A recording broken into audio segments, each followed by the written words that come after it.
Yes, this is a little video to kind of focus on accessibility on websites. I was looking at this article, How to Test Your Website for ADA and WCAG Compliance, written by Peter Boyd, and I've taken the liberty of copying it here so that I could work with it with you.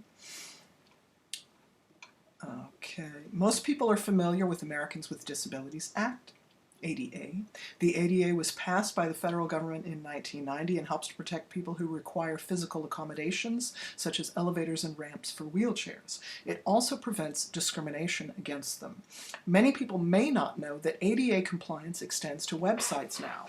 Your website, of course, isn't discriminating based on not having an elevator or ramp, but it may not be using appropriate colors, fonts, and file types. Hard-to-see colors and fonts can discriminate against people with visual impairments, as can certain file types that don't allow computers to read text out loud for those who need such an accommodation.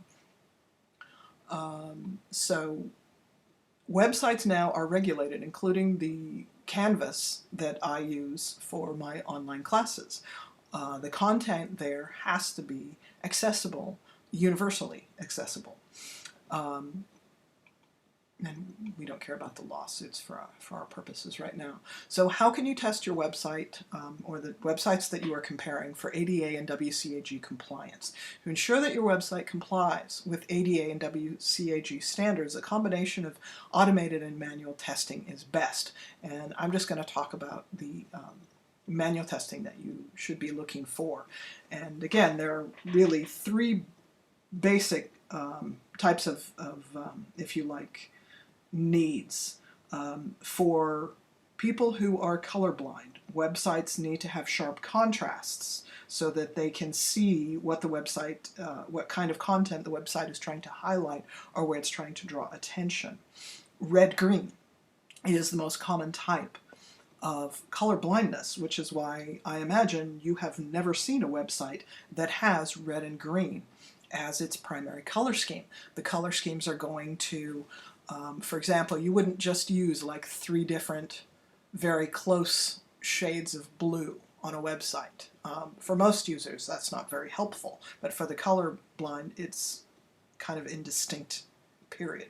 So the color needs to have very sharp contrasts so that the colorblind can see it. Okay, so you need alt text for any kind of image, regardless if it's a photograph or a flowchart or a table or a cartoon. None of those things are readable to visually impaired users. So alt text is necessary. It offers a short description of the image that is readable by JAWS or NVDA software. Now, when it comes to files, PDFs are readable by JAWS. Word, this is Word here. Word is readable by JAWS. Excel is readable by JAWS. Anything in the Microsoft suite. And they have, for example, these style planes that make any document created in Word completely accessible if you use the headers and you know, titles and subtitles and so on, and make it clear. And of course, what's really good, bullet points make things very readable.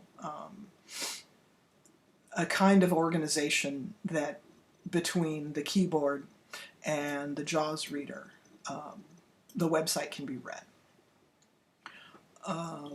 Large fonts for the text so that users with low vision can read content.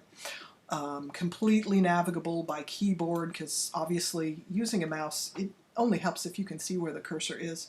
So the tab key on the keyboard has to move the cursor forward for content.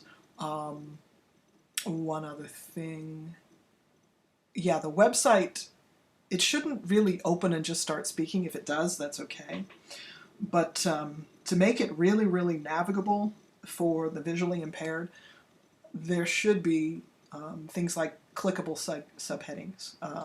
Things where you can tab from one bit of content to another to select so that the visually impaired user can find what they need and not have to listen to an entire site, which is very much not good, not useful.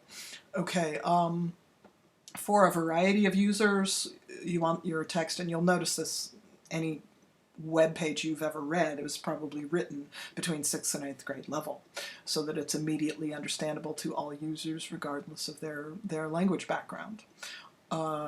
And if you use any special terms, you need to define them, or if you use ordinary words in special ways, you need to define them. And this is what is going to make the website content really accessible for everybody. So these are the kinds of things you want to look for.